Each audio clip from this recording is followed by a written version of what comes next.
The night before her 18th birthday, Clara Bennett heard her father's boots pacing outside her room. Sharp, uneven thuds that spoke of whiskey and worry. She lay awake, pretending to sleep, clutching the edge of her quilt as the wind howled against their broken shutters. Their ranch, once proud and bustling, had become a graveyard of dying cattle and unpaid debts. But she had no idea how deep her father's desperation had cut, until morning came. At dawn, the rattle of horses jolted her awake. She stepped outside, her thin nightdress fluttering in the chill, and froze. 3 Apache riders waited near the corral, their faces painted, their eyes sharp as flint. Her father, Henry Bennett, stood beside them, hat in hand, his face pale and wet with sweat. "Pa," she whispered. "What's going on?" He couldn't meet her eyes. The eldest Apache, a tall man with a scar running down his cheek, dismounted. His gaze locked onto hers with an unreadable calm, and she felt her knees weaken. There was something both regal and terrifying about him, the weight of command in his silence. "This is Taza, king of the Chiricahua," her father muttered. He's taking you north. In exchange, he's clearing my debt." The words didn't make sense. Clara laughed, a small, breathless sound of disbelief. "You're joking." He didn't answer. Instead, he handed her a small leather satchel, her mother's locket inside, a few coins, and a hairbrush. Her hands shook as she pushed it back against his chest. "You're selling me?" she cried. "To them?" Her father's jaw tightened. "It's that or lose everything, Clara. You'll be treated well." He gave his word. She wanted to scream, to hit him, to beg him to take it back, but when she looked into Taza's eyes, something froze inside her. They were not cruel, not mocking, just steady and old, like he'd seen 1,000 tragedies before this one. Without a word, he gestured for his men to mount. One of them tied Clara's wrists with a strip of soft leather. She didn't fight, it wouldn't have mattered. Her father turned away, unable to watch as she was lifted onto a horse. "Pa!" she shouted. "Please, don't let them take me." But the only answer was the creak of the saddle and the slow rhythm of hooves against the dust. As the ranch faded behind her, Clara's heart broke. Not just for the life she was losing, but for the man her father had become. She wanted to hate him, but part of her knew desperation when she saw it. He had chosen survival over love. The journey north was brutal. The desert stretched endlessly, shimmering beneath the cruel sun. The Apaches rode silently, wasting no breath on words. Clara's lips cracked from thirst, her skin burned, her arms ached from the bonds. And always ahead of her rode Taza, the man who now claimed ownership of her fate. At night, they stopped by the river. She sat apart, staring into the dark, trembling. Taza approached once, offering her a wooden bowl of water. When she refused, he crouched beside her, his voice low and deep. "You will die if you do not drink," he said in accented English. "Maybe I want to," she muttered. His gaze lingered on her, and for a heartbeat, she thought she saw something flicker in his eyes, sadness perhaps, or regret. Then he stood and walked away, leaving her with the bowl. That night, under a sky crowded with stars, Clara cried quietly until the exhaustion stole her strength. She thought of her mother's grave, the scent of lavender soap, the laughter of her childhood before everything had gone to dust. And as dawn bled over the horizon, she realized something cold and terrible. There was no going back. Her life, her name, her freedom, belonged to the Apache king now. But even as fear coiled in her stomach, a strange thought whispered through her mind, soft as desert wind. If he wanted to hurt me, he already would have. She didn't know why that thought comforted her. She didn't know it yet, but that small seed of curiosity, of fragile trust, would one day grow into the very thing that would save her heart. The journey into Apache territory carved the fear out of Clara, one silent mile at a time. For 3 days, the riders moved like ghosts across the desert. No talk, no wasted motion, no sign of fatigue. The land itself seemed to obey them, wind bowing through dry grass, the sun spilling gold over endless stone. Clara's wrists were freed the second day, but she still felt the invisible weight of captivity. The man at the head of the column, Taza, the one her father had called the Apache king, rode a black stallion with the ease of someone born in the saddle. His long hair flowed like a dark banner in the wind, and though he never looked back, she always felt his awareness, keen, constant, protective, or perhaps possessive. She couldn't tell.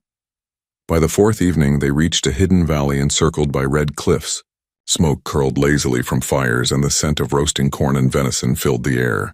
Children ran barefoot among the lodges, laughing freely, while women looked up with cautious eyes at the white-skinned stranger among them. Clara expected shouts or stones, but none came. Only silence and curiosity. Taza dismounted, motioning for her to follow. His voice carried quiet command as he spoke to his people in Apache. The crowd parted for him. To her surprise, a young woman approached, barefoot, smiling, her hair tied with blue beads. She took Clara's hand gently and guided her toward a large lodge draped in buffalo hide.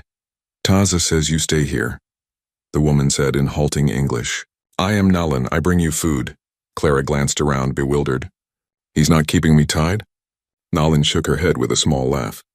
"You are guest, not slave." The word guest lodged somewhere in Clara's chest. She had expected chains, cruelty, maybe even worse, but this was different. The lodge was clean and warm. A fur blanket had been laid out for her. Someone had even left a carved wooden cup of water beside her bed. That night, exhaustion finally claimed her. When she woke, the sun was already up, and through the open flap of the lodge, she saw Taza standing alone near the edge of camp, speaking to an elder. His posture was regal but unassuming. There was power in him, but not arrogance. Curiosity overcame fear. She stepped outside. A few heads turned, but no one stopped her. The children whispered white fire and darted away, giggling. She watched Taza for a long while until he noticed her. Their eyes met, and something unspoken passed between them, a recognition neither understood. "You sleep well?" he asked, his English slow but clear. "Yes," she answered cautiously. Why are you being kind to me?" He seemed to think before speaking. "Your father sold you, but I do not buy pain." His words struck her like a stone to the heart. He turned away before she could reply, giving orders to the men nearby. Days passed in uneasy peace. Clara began to see how the tribe lived, how they worked together, how laughter came easily even in hardship. She watched women grind corn, men craft arrows, and children chase lizards beneath the blazing sun. Slowly she learned their rhythm, their silence, their respect for the land. At first, Taza was a distant shadow, always present, never near. Then small things began to shift. A blanket laid quietly at her side when the nights turned cold. A water skin refilled without asking. A feather placed at the entrance of her lodge after she helped an injured child. One evening she found herself near the central fire, surrounded by music and drum beats that echoed through her chest. Taza stood at the edge of the light watching her, not as a possession but as a puzzle. When their eyes met again, something inside her softened. He approached, his expression unreadable. "You are afraid of me?" he asked. Clara hesitated, then whispered, "I was. Maybe I still am." He nodded once. "Good, fear keeps you alive, but not all fear is bad." Before she could ask what he meant, he turned and vanished into the shadows. That night, as she lay under the woven blanket he had given her, she thought about his words, about the quiet power in his restraint, the sadness behind his eyes. And for the first time since she'd been sold, Clara realized she wasn't trembling anymore. The man she feared most might be the only one who had never truly meant her harm. By the time the moon had passed its full face and begun to wane, Clara had stopped counting the days since her arrival in Taza's camp. The first weeks had been steeped in confusion and fear, but now a strange rhythm had taken root in her life. Every dawn began the same way. The smell of wood smoke, the sound of women grinding corn, and the echo of distant laughter that always made her ache for something she couldn't name. Taza remained a mystery. He moved among his people like the wind, quiet, commanding, impossible to grasp. The tribe called him Nantan, meaning leader, but there was something deeper in their tone, something like reverence. Wherever he walked, people made way, not out of fear but respect. Clara often watched him from afar, wondering what kind of man could rule a people with so few words. One morning, as the women gathered by the stream to wash clothes, Nalan, her only real friend, motioned Clara to join. "You sit too much," Nalan teased, handing her a bundle of damp linen. "Help. Learn." Clara knelt awkwardly, her pale hands clumsy beside the dark, sure fingers of the Apache women. Laughter rippled when she splashed too hard or tangled a sleeve, but it wasn't cruel laughter. It was warm, like sunlight breaking through storm clouds. She smiled despite herself. Later, as they worked, Nalan pointed to a nearby boy and said something in Apache. "Taza's nephew," she explained. "He watch you. He say white woman brave," Clara blinked. "He said that?" Nalan nodded, grinning. "Taza tell him you are under his protection. That mean no one touch you, not even look wrong."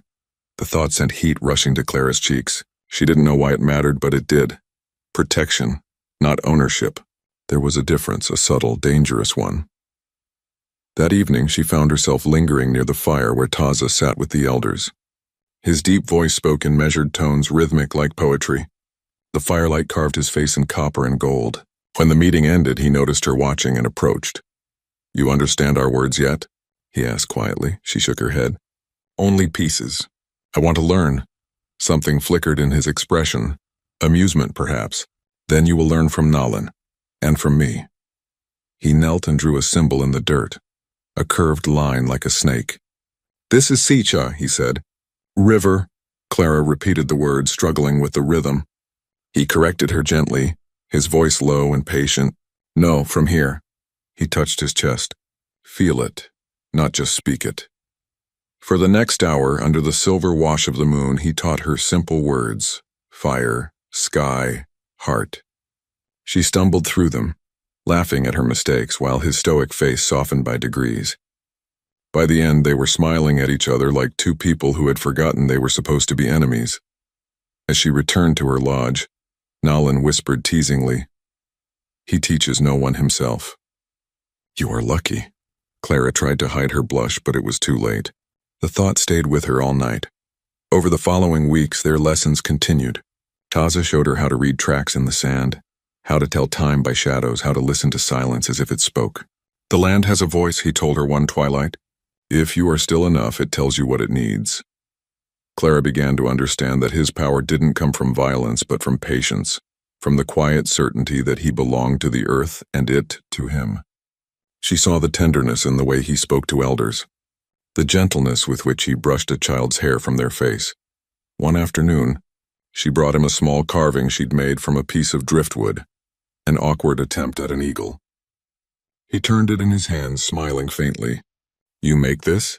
"Yes," she said nervously. "To thank you." He looked at her for a long moment. "You do not owe me thanks, Whitefire." "Whitefire?" she echoed. He nodded. "Your spirit burns bright even when afraid. That is what I call you now." Something in his tone made her heart thrum. The name was not mockery, it was honor. And from that moment, Clara felt something shift inside her. The Apache camp no longer felt like a prison. It felt like a place where her name, Whitefire, meant something powerful, something alive. And every night when Taza's low voice drifted across the camp, she found herself listening not out of fear but longing. She didn't yet call it love, but it was already beginning to burn. The desert heat had been relentless that summer, and with it came sickness. A strange fever crept through the Apache camp, striking the young and the old alike. Clara noticed it first in the children, pale cheeks, glassy eyes shivering under thin blankets. The women tried to comfort them with herbs and prayers, but even their skill seemed to falter against the invisible enemy. At first, Clara had stayed out of it, afraid of overstepping. She was still a stranger here, still the girl sold into a world she barely understood.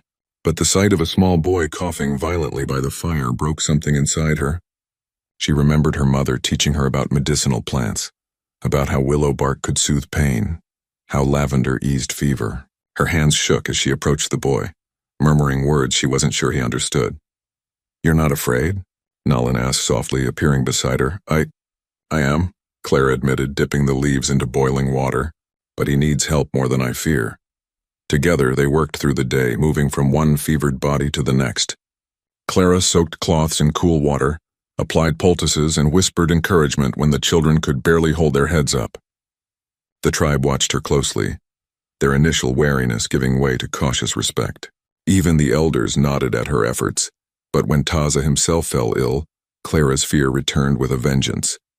He had ridden across the desert in the sun, checking on outlying bands, and now he lay in the center lodge, shivering and sweating, silent, but for the occasional low groan. The Apache warriors hovered at a respectful distance, unwilling to interfere with the king's illness. Clara stood at the doorway, heart hammering. Every story she had ever heard about captives in the hands of fierce warriors whispered at the edges of her mind. She had come here fearing Taza's wrath. Now she feared for his life. Summoning courage, she stepped forward. "Let me help him," she said, her voice steady despite the quiver inside. Taza's eyes opened slowly, focusing on her with that unnerving calm. He did not speak, only inclined his head slightly. Nalin handed her a bundle of herbs and left silently. Clara knelt beside him, cool water on his lips, a cloth dampened in willow extract pressed to his brow. Hours passed. Sweat dripped from the king's hairline, and Clara's arms ached from holding him upright. At times, delirium made him mutter words in Apache she didn't understand. But she stayed, whispering comfort, tracing lines across his chest with her fingertips, feeling the rise and fall of his ragged breaths. At the edge of dawn, Taza stirred. He opened his eyes and looked at her. For the first time, Clara saw vulnerability there, a flicker beneath the stoic mask of the desert king. "You did not run," he whispered, voice raspy but steady. Clara swallowed, unsure how to respond. I couldn't," she admitted. He touched her hand lightly, and for a heartbeat she felt a warmth she hadn't expected. "The spirits test us," he said slowly. "They showed me your heart. You are not afraid of life, or of responsibility." A shiver ran down her spine. His words were more than praise, they were acknowledgement, a recognition she had not yet dared to hope for. The silence of the lodge became sacred. No one spoke. The fire crackled softly, and for once Clara felt part of something larger than herself. In the days that followed, the fever passed, leaving behind survivors who were grateful but exhausted. The tribe spoke of Clara's bravery in whispers, calling her a healer, a caretaker, a girl who had defied fear to save life itself. She began to feel the strange and unsettling pull of respect, trust, and even something closer, a connection to Taza that went beyond captor and captive. One evening, as she sat beside him while he recovered, Taza reached for her hand again. "You are brave, Whitefire, remember that. Courage is not absence of fear, it is what we do with it." Clara looked into his dark, unreadable eyes and realized she had begun to understand. Fear had brought her here, but courage, quiet and fierce, might be what kept her alive, and what would eventually make her heart follow. For the first time, she glimpsed the possibility that the man she had feared the most could one day be the one she would choose to love. The desert's silence is fragile like glass, and that summer it shattered. Word arrived from a scout that U.S. soldiers were approaching the Chiricahua lands. Clara overheard the whispers at the edge of the camp, men arguing in low, urgent tones, women and children holding their breaths. The soldiers, they said, wanted to enforce treaties that had long since been broken, to seize the Apache's lands and punish any who resisted. Fear surged in Clara. She had come to understand the rhythms of this land, to know its people, and now an outside force threatened everything she had begun to care for. For the first time, she truly understood Taza's life, a constant balance of trust and vigilance, power and patience. The tribe debated what to do. Send Clara away, hide her? But Taza stood firm. "She stays under my protection," he said, voice cutting through the panic like a blade. "No one touches her. Not the soldiers, not even the wind." Clara's heart clenched. Protection, not ownership, not chains. She had never imagined the weight of someone's vow could feel so reassuring. Yet when the first soldiers appeared on the ridge, their rifles glinting in the sun, fear returned in a tangible wave. The Apache warriors moved like shadows, silent and precise. Taza directed them without shouting, pointing and gesturing. Clara ran alongside Nalin, helping hide the children and gather the elders, her hands trembling but her resolve hardening. The soldiers' horses thundered, sending clouds of dust into the valley. Clara could hear their commands, harsh and foreign, but she clutched the children to her chest and ignored the pounding in her own ears. Then came the clash. Arrows cut through the air, soldiers fired, and chaos erupted. Clara had never been in battle, and yet instinct drove her forward. She dragged the children behind rocks, tended to the wounded, and even tried to block a falling warrior from the soldier's path. Each time she risked her life, she felt a strange, intoxicating surge of purpose. And then she saw him, Taza, at the center of it all. His dark eyes were cold and precise, every movement deliberate. yet he carried the burden of leadership with an almost supernatural calm. A soldier lunged toward him, rifle raised, and before she could think, Clara shouted a warning. The soldier turned just in time to avoid the strike, but another came. Taza blocked the shot with his arm and pain flashed across his face. "No!" Clara screamed, running to him, heart hammering. Blood streaked across his dark tunic, and the fear she had once felt for him returned tenfold. But he waved her back with a hand, grimacing through the pain. Something fierce and unstoppable ignited in Clara. She seized a fallen weapon, joined the warriors, and pushed the soldiers back. Her fear became clarity, her panic a weapon of focus. She moved with a determination she hadn't known she possessed, saving not only Taza but the tribe that had welcomed her. When the soldiers finally retreated, dust and smoke curling in the heat, Clara dropped to her knees beside Taza. His wound was not fatal, but deep, and he smiled faintly despite the pain. "You fight well, Whitefire," he whispered, his voice a mixture of pain and admiration. Clara's chest ached, not from exertion, but from the realization of what she felt for him. The man she had feared, the king she had believed untouchable, had allowed her to stand beside him. She had saved his life, but in doing so she had given herself over to him in a way she could not undo. That night, the camp settled into uneasy peace. Fires burned, tending to wounds, drying sweat and soothing cries.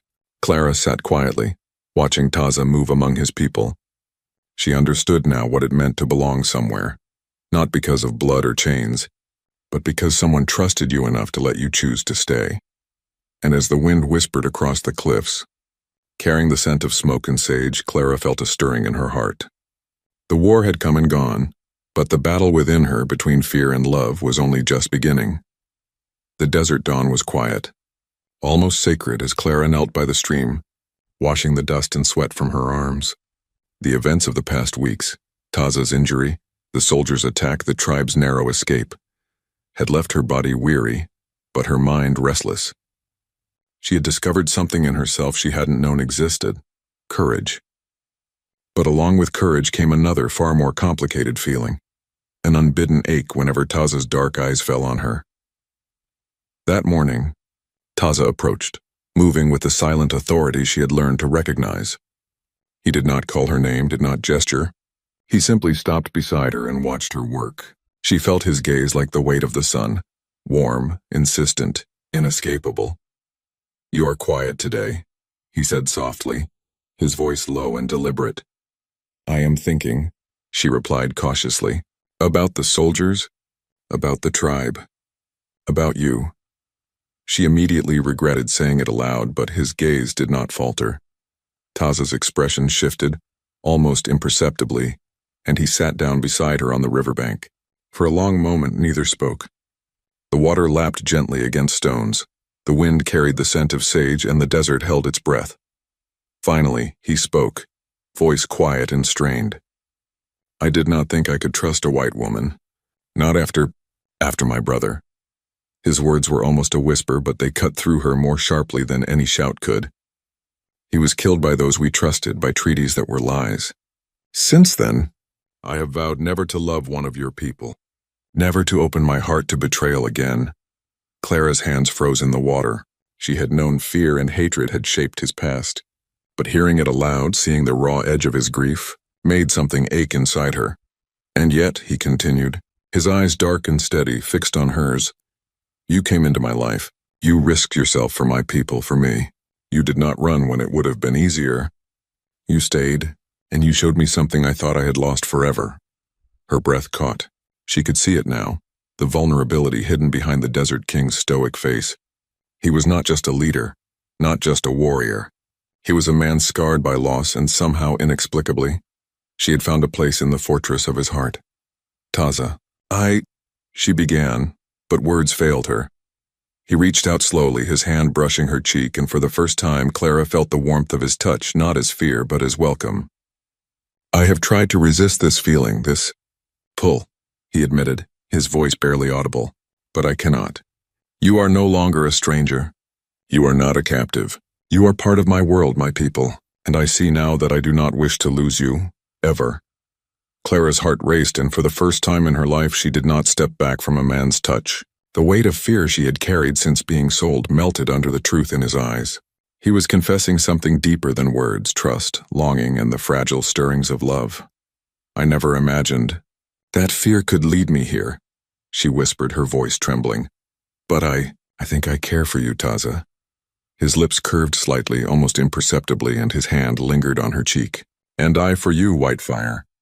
Not because you were given to me, but because you chose to stand with me, to face life and danger without running. You have earned my heart not through chains, but through courage and spirit." A quiet peace settled over them, the desert around them seeming to recognize it. For the first time, Clara saw Taza not as the feared king of the Chiricahua, but as a man capable of love, capable of vulnerability, capable of being changed by her presence. In that moment, as the sun rose behind the red cliffs, they sat together by the river, two hearts scarred by life, learning to trust, learning to hope. Fear had brought her to him, but love, real, unshakable love, was beginning to bloom. The desert's peace was fragile, as Clara had learned, and one morning that fragile calm shattered. A rider appeared on the horizon, dust trailing behind him like a warning. As he drew closer, her heart sank. The familiar figure of her father, Henry Bennett, clad in the pale, stiff clothes of the settlers, flanked by U.S. soldiers. Clara's chest tightened. After everything, the journey, the lessons, the battles, the quiet trust she had begun to feel, her father had come to claim her once more. And this time he brought men with weapons. She ran to Taza, breathless, heart pounding. "He's here.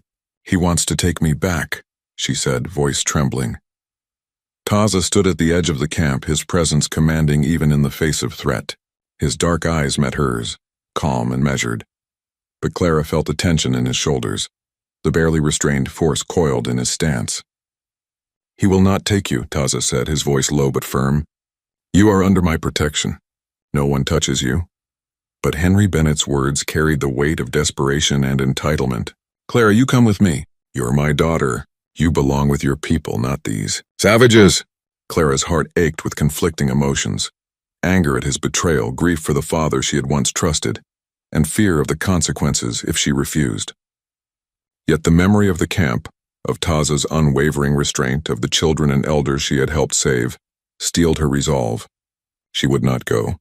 The soldiers, rigid and armed, advanced, shouting commands. Taza raised his hand, signaling the warriors, who melted into the shadows, arrows and spears ready. Clara's pulse quickened as she watched the desert transform into a battlefield once more. But this time, it was different.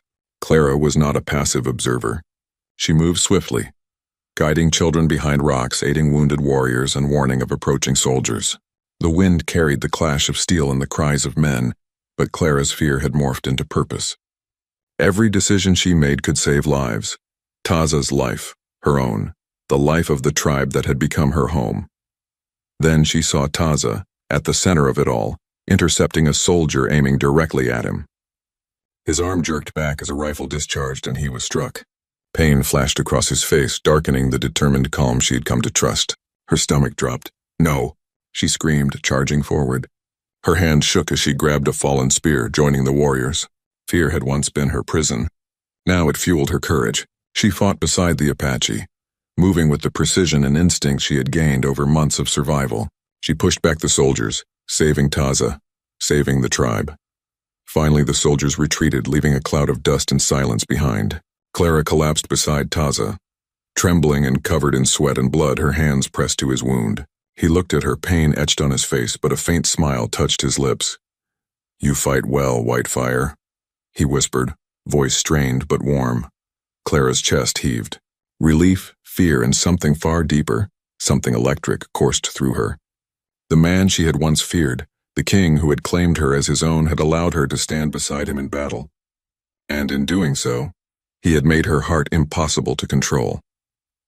That night, under the wide expanse of stars, the camp healed from the day's turmoil. Fires burned, tending to the wounded, and songs rose softly in gratitude for survival. Clara sat quietly, watching Taza move among his people with measured care, realizing that her place was no longer defined by chains or fear, but by choice. Her father's betrayal had brought danger, but it had also crystallized a truth Clara could no longer deny. She belonged here, in this world of dust and fire, under the protection and the gaze of a man who was no longer just her captor, He had become her anchor, her heart, and her choice. And in the quiet of the desert night, Clara understood the stakes of love. It required courage, and sometimes it demanded a battle to protect what mattered most. The desert had grown quiet in the days after the battle. Smoke rose lazily from the evening fires, carrying the scent of roasted venison and sage. And the Apache camp moved with a rhythm Clara had come to know like her own heartbeat. Children laughed freely, warriors trained under the waning sun, and the elders offered prayers of gratitude for survival. Yet beneath this calm, Clara sensed a tension she could not ignore. Her father had been captured during the soldiers' retreat, and now the question of justice hung in the air. The tribe demanded vengeance. Some argued that Henry Bennett had endangered their people, that the bloodshed should not go unpunished. Others, including Taza, insisted that mercy could be stronger than retaliation. Clara's heart ached at the thought. Her father had betrayed her, yes, but he was still the man who had given her life. Yet she could not deny the fear, the panic, the greed that had brought him here. Taza, as always, moved with quiet authority. He had healed from his wound, his dark eyes sharp and commanding once more. When he approached Clara, she felt the weight of his gaze, not just as a king, but as a man who trusted her judgment. "What should we do with him?" she asked, voice steady despite the whirlwind inside her. "Blood is easy," Taza said, his tone grave. "Mercy is harder." Clara took a deep breath. Her father had sold her, yes, but he had also been desperate, weak, flawed. If the tribe killed him, it would cement fear and hatred in her heart forever. She stepped forward. "Let him go," she said firmly. "Let him leave." Mercy does not mean weakness. It means strength. Taza studied her, his expression unreadable. Then slowly he nodded. "As you wish." Her father was released, humbled, broken, and ashamed. He muttered his gratitude, but the words fell flat. There was no joy in this reunion. Only a recognition that the daughter he had tried to control was now her own person, forged in courage and fire. He left the desert quietly, knowing he could not reclaim what he had sold. As the dust settled, Clara felt herself straddling two worlds, the one she had been born into, pale and constrained, and the one she had chosen, vibrant and free, anchored by Taza and the people who had become her family. She walked among the lodges, helping with tasks, listening to the laughter of children and learning the subtle ways the tribe thrived on trust and respect. She had been afraid once, but now fear had transformed into belonging. That evening, Taza approached her as the sun dipped behind the red cliffs, painting the sky in fiery oranges and purples. He did not speak immediately, only stood beside her in silence, watching the camp. The desert wind carried the faint sound of drums, of life continuing undisturbed. "You are no longer a prisoner," he said finally, his voice low, deliberate. "Nor are you a stranger. You have chosen this life, chosen me." Clara felt the weight of his words settle over her. Choice. She had never had it before. She had been sold, captured, forced, but now she had agency. She could decide where she belonged, with whom and how. "I have," she whispered, her hand brushing against his. "I belong here. With you. With them. This is my home." Taza's hand closed over hers, firm and grounding. For a moment they stood together, the wind tugging at their hair, the desert stretching endlessly around them. It was a fragile piece, a tenuous balance between two worlds, but it was real. That night, Clara lay under the stars, listening to the camp settle into quiet sleep. She thought of the world she had left behind, of her father, of the life she could have returned to, but it no longer called to her. Her heart was here, in the red canyons, with the man who had once terrified her but now held her trust, her respect, and perhaps her love. In the space between the two worlds, Clara discovered the power of choice, the strength of mercy, and the quiet, unstoppable pull of a heart that knew where it truly belonged. The dawn came soft over the desert cliffs, spilling golden light across the Apache camp. Clara sat on a rock, her hands resting in her lap, watching the way the wind lifted dust into swirling patterns. The world felt fragile, balanced between peace and the memory of violence, between the life she had been born into and the life she had chosen. Today, that balance would demand a decision. A white envoy arrived with the morning sun, riding hard and shouting formalities. They brought letters of safe passage, a promise of return to the world Clara had once known. They spoke of her family, of inheritance, of a future that included comfort, society, and security. Everything her father had sold her for once existed in their words, yet now, hearing them, the hollow weight of what she had been offered filled her chest. She no longer yearned for the world she had left behind. Taza approached silently, dark eyes watching her with the calm certainty she had come to trust. He did not speak at first, letting her face the choice alone. Yet she felt the weight of his gaze, as if the wind itself carried the question. Which world would she choose? She thought of the red cliffs, the fires at night, the laughter of children she had helped save, and the warriors who had fought beside her. She remembered his hand on hers, steady and grounding, the first time he had trusted her enough to let her help him during his illness. She remembered the battle, the blood, the fear that had transformed into courage, and she remembered the slow, impossible bloom of something she could no longer deny. Love. You have a choice, Taza said softly, his voice carrying over the still desert air. You may go with them, or you may stay. Clara's heart pounded, but her voice was steady. Freedom is not returning to a life that no longer fits me. Freedom is choosing where I belong. Taza's dark eyes softened, and a faint smile brushed his lips. Then your freedom is with me, he said. A sense of relief and certainty washed over her. She stepped forward, taking his hand in hers. The world of whitewashed halls, cold formality, and her father's faded promises no longer held sway over her heart. She belonged here, in the desert with Taza, and among a people who had become her family. The envoy waited, awkward and rigid in their formalities, but Clara did not look back. She had crossed a threshold from fear to courage, from captivity to choice, and now, the life that had been forced upon her was replaced by one she had claimed herself.